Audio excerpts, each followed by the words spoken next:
2010ல social media boom ஆனதுக்கு அப்புறம் தான் கொரியாவோட pop culture, music, cosmetic industry எல்லாமே பயங்கரமா வளர்ந்துருக்கு. இதோட மார்க்கெட் நம்ம நினைக்கிறத விட ரொம்ப பெருசு. தோராயமா 5ல ஒருத்தராவது பிளாஸ்டிக் சர்ஜரி பண்ணிருக்காங்க. அதனாலதான் அதை கேபிட்டல் ஆஃப் பிளாஸ்டிக் சர்ஜரின்னு சொல்றாங்க. ஐராவை நாம ஏதோ லோக்கல் ஜாதி சங்க தலைவர்னு நினைச்சுக்கிட்டு இருக்கோம். ஆனா அவன் நம்ம நினைக்கிறத விட ரொம்ப டேஞ்சரான ஆளுன்னு முரளி சொல்றான். ராஜாவும் அது உண்மைதான். அதனால நம்ம ஃபர்ஸ்ட் டார்கெட் கிம்மா தான் இருக்கணும். அவனோட போட்டோ கிடைச்சதான்னு ஜீவா கிட்ட கேளுன்னு சொல்ல, அவனும் வந்து ஏரியா பசங்க கிட்ட கேட்டு வாங்கி ராஜாவுக்கு அனுப்பி விடுறான். ராஜாவும் அந்த போட்டோவை ஏஐல ரன் பண்ணி பார்த்துட்டு, அவன் ஹெச்பிகே காஸ்மெட்டிக்கோட சிஇஓ, லண்டன்ல ஐரா படிச்ச காலேஜ்ல தான் படிச்சிருக்கான். 2 பேரும் ஒரே கிளாஸ்மேட்டா கூட இருந்திருக்கலாம். இவனோட கான்டாக்ட வச்சு கொரியாவோட காஸ்மெட்டிக் மார்க்கெட்ல ஒரு வெண்டார நுழைய பாக்குறான். இங்க இருக்க மினரல் எல்லாம் கொரியாவுக்கு தான் அனுப்பிக்கிட்டு இருக்கான். ஆனா அவனோட முழு பிளான் நமக்கு தெரியணும். அப்பதான் அதுக்கேத்த மாதிரி நம்ம கவுண்டர் பிளான் பண்ண முடியும்னு சொல்றான். இங்க கொரியாக்கார சாம்பிள் எல்லாத்தையுமே டெஸ்ட் பண்ணி பார்த்துட்டு, இதோட ரிசல்ட் அமேசிங்கா இருக்கு. இது காஸ்மெட்டிக் இண்டஸ்ட்ரியில ஒரு ரெவல்யூஷனை கிரியேட் பண்ண போகுதுன்னு சொல்றான். இதை கேட்ட ஐராவும் ரொம்ப சந்தோஷமா இதை கொண்டாடியே ஆகணும்னு நம்ம ஊர் ஜிகர்தண்டாவை கொண்டு வர சொல்றான். அப்புறம் தூத்துக்குடி சிண்டிகேட் ஆளை கூப்பிட்டு, இவர் மூலமா தான் எக்ஸ்போர்ட் பண்ண போறோம். ஒரு சிப்பிங்க்கு 200 டன்னை ஏற்றுமதி பண்ணலாம். லோடிங்ல இங்க பிரச்சனையே இல்லைன்னு சொல்றான். கிம்மும், நீங்க லோடிங் பண்ணும்போது 25 கோடி தர்றேன், சரக்கு என் கைக்கு வந்ததுக்கு அப்புறம் மீத 25 கோடி தர்றேன்னு சொல்லிட்டு பயபுள்ள பொரோட்டா வேணும்னு கேட்க, பசங்களை கூப்பிட்டு வாங்கிட்டு வர சொல்லி விருந்து வைக்கிறான். அப்படியே தலைவருக்கு கால் பண்ணி பணம் ரெடி பண்ணியாச்சு, ஒரு 4 நாள்ல கைக்கு வந்துரும், எப்படி எங்க கொண்டு வந்து கொடுக்கணும்னு மட்டும் சொல்லுங்கன்னு சொல்றான். தலைவரும் அதுக்கான ஏற்பாடுகளை நான் பண்றேன், நம்ம பயலுக வளர்ந்து வர்றது ரொம்ப சந்தோஷமா இருக்குன்னு சொல்றாரு. இங்க முரளி, அதான் நமக்கு தேவையான எவிடன்ஸ் எல்லாமே கிடைச்சிருச்சுல, ஆர்டிஓ டிஆர் கிட்ட எல்லாம் இன்ஃபார்ம் பண்ணிரலாமான்னு கேட்க, இல்ல ரெகுலரா நம்ம ஐராவை டீல் பண்ற மாதிரி இந்த தடவை பண்ணக்கூடாது. இதுவரை நம்ம அடிச்ச அம்பெல்லாம் ஐராவோட சீல்டை தாண்டி போனது இல்ல. அதுக்கு காரணம் இந்த சிஸ்டம்ல நிறைய கரப்டடான அதிகாரிங்க இருக்காங்க. ஆனா அங்க ஒண்ணு இங்க ஒண்ணுன்னு சில நேர்மையான அதிகாரிகளும் இருக்காங்க. அவங்க எல்லாரையும் நம்ம ஒன்னா சேர்க்கணும். இந்த தடவை நம்ம முன்னாடி நிக்காம தள்ளி நின்னு வேற சில பேரை முன்னாடி நிறுத்தணும்னு சொல்றான். இத கேட்டு முரளிக்கு ஒண்ணுமே புரியல.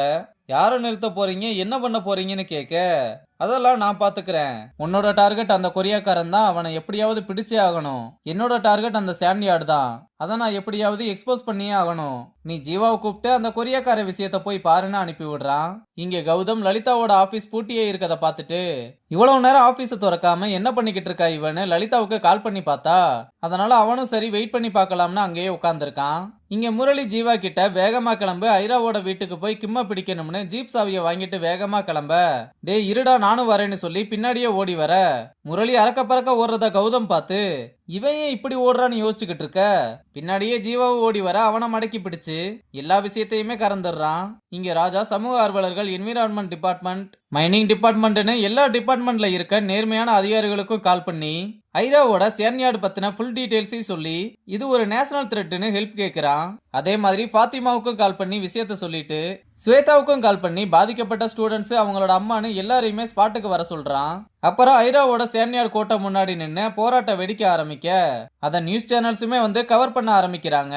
இந்த பக்கம் செக்யூரிட்டி ஐராவுக்கு கால் பண்ணி, இங்க ஒரே பிரச்சனையா இருக்கு, எல்லாருமே போராட்டம் பண்ணிக்கிட்டு இருக்காங்கன்னு சொல்ல, அடுத்து கௌதம் கால் பண்ணி கிம்மை பிடிக்க முரளி அங்க வந்துகிட்டு இருக்கான், எப்படியாவது எஸ்கேப் ஆயிருங்கன்னு ஐராவுக்கு இன்ஃபர்மேஷன் கொடுக்கறான். இங்க சிண்டிகேட் ஆளுங்கெல்லாம் நியூஸை பார்த்து ரொம்ப பயந்து போயிருக்க, அப்ப ஐரா வந்து, யாரும் பயப்பட வேணாம், நாமெல்லாம் சேஃபா தான் இருக்கோம், நான் சொல்ற வரை யாரும் வெளியே வர வேணாம், நான் சொன்னதுக்கு அப்புறம் எல்லாருமே வெளியே வந்தா போதும்னு சொல்றான். அப்புறம் ஃபர்ஸ்ட் கிம்மை கொண்டு போய் ஏர்போர்ட்ல சேர்க்கணும்னு வேகமா அவனை கூப்பிட்டு கிளம்பி டிரைவர் கிட்ட ஏர்போர்ட்டுக்கு போகும்போது 4 வண்டி மாறி மாறி போகணும்னு சொல்லி அனுப்பிவிட்டு அவனும் அங்க இருந்து கிளம்புறான். அங்க கட் பண்ணா லலிதா கோவிலுக்கு வந்து முரளிக்கு கால் பண்ண, எப்பவும் போல போனை எடுக்க மாட்டான். அப்ப ஸ்டெல்லாவை பார்த்தது ஹாய் சொல்லி அவங்க கூட சேர்ந்து பூ கட்டிக்கிட்டே பேசிக்கிட்டு இருக்கா. அப்ப பாட்டியும், முரளிய நான் தான் பாதி வளர்த்தேன், என் புள்ள ரொம்ப நல்லவன், நீ எதுக்கும் கவலைப்படாத, உன்னை நல்லா பாத்துக்குவான், என்ன இன்னும் ஒரு நிரந்தரமான வேலை மட்டும் அமையல, தினமும் கடவுள்கிட்ட அதை தான் வேண்டிக்கிட்டு இருக்கேன்னு சொல்ல, ஏன் பாட்டி இப்ப அவன் பாத்துக்கிட்டு இருக்க வேலை நல்ல வேலை தானேன்னு சொல்ல, சினிமால வேஷம் கட்டுறதெல்லாம் நிரந்தரமான வேலை இல்லைன்னு சொன்னதும் அதுக்கு லலிதாவும், பாட்டி அவன் TC2 ஸ்டேஷன்ல போலீஸா இருக்கான்னு சொல்றா. கிளவியும் சிரிச்சுக்கிட்டே, ஆமா ஆமா அந்த வேஷம் தான் கட்டிக்கிட்டு இருக்கான்னு சொன்னதும் லலிதாவுக்கு இதை கேட்டு ஒண்ணுமே புரியல. ஆனா கிளவி அதோட நிறுத்தாம அவனுக்கு போலீஸ் ஆகணும்னு தான் ஆசை, ஆனா என்ன பண்றது, அதுக்குள்ள கேஸுன்னு அதோட வாழ்க்கையே திசை மாறி போச்சுன்னு ஒரு விஷயம் விடாம எல்லாத்தையுமே சொல்லிடுது. உடனே லலிதா முரளிக்கு கால் பண்ண, காலை கட் பண்ணிட்டு ஜீவாவுக்கு கால் பண்ணி எங்க இருக்கேன்னு கேட்க, ஐரா கிம்மு எல்லாருமே எங்கேயோ மிஸ் ஆயிட்டாங்க, அவங்கள தான் தேடிக்கிட்டு இருக்கேன்னு சொல்ல, டேய் நீ ஐரா கிம்மோட டீடைல்ஸை கலெக்ட் பண்ணிட்டு ஸ்டேஷனுக்கு வந்து சேருன்னு காலை கட் பண்ணிட்டு கோவிலுக்கு வந்ததும் லலிதா கிட்ட ஐராவோட கேஸ் விஷயமா வெளியே போயிருந்தேன், அதான் காலை எடுக்க முடியலன்னு சொல்ல, முரளி இந்த ஸ்டெல்லா பாட்டி சரியில்லை, உன்னை பத்தி தப்பு தப்பா சொல்லிக்கிட்டு இருக்காங்கன்னு கிளவி சொன்ன சினிமா விஷயத்துல இருந்து கேஸ் விஷயம் வர எல்லாத்தையுமே சொல்லி நீ அவங்க கிட்ட கொஞ்சம் ஜாக்கிரதையா இரு, இந்த மாதிரி பொய் சொல்றவங்களை எல்லாம் நம்ம கிட்ட நெருங்கவே விடக்கூடாதுன்னு சொல்ல, சரியாதான் சொல்ற லலிதா, பொய் சொல்றவங்கள தூரமா தான் வச்சுக்கணும், ஆனா பொய் சொன்னது ஸ்டெல்லா பாட்டி இல்ல நான் தான்னு சொல்ல, டேய் சும்மா விளையாடிக்கிட்டு இருக்காத, நான் இப்ப அந்த மூடுலயே இல்லைன்னு சொன்னதும், நான் ஒன்னும் விளையாடல லலிதா, நான் சொன்ன பொய் எல்லாமே தலைக்கேறி இப்ப என்ன திணறடிக்க ஆரம்பிச்சிருச்சுன்னு, நான் நிஜமாவே போலீஸ் இல்ல, நேர்வழியில போலீஸும் ஆகல, என் மேல போட்ட ஒரு பொய் கேஸ்னால நான் ஜெயிலுக்கு போயிட்டு வந்திருக்கேன், நான் இந்த வேலை விஷயமா உன்கிட்ட சொன்ன எல்லாமே பொய் தான்,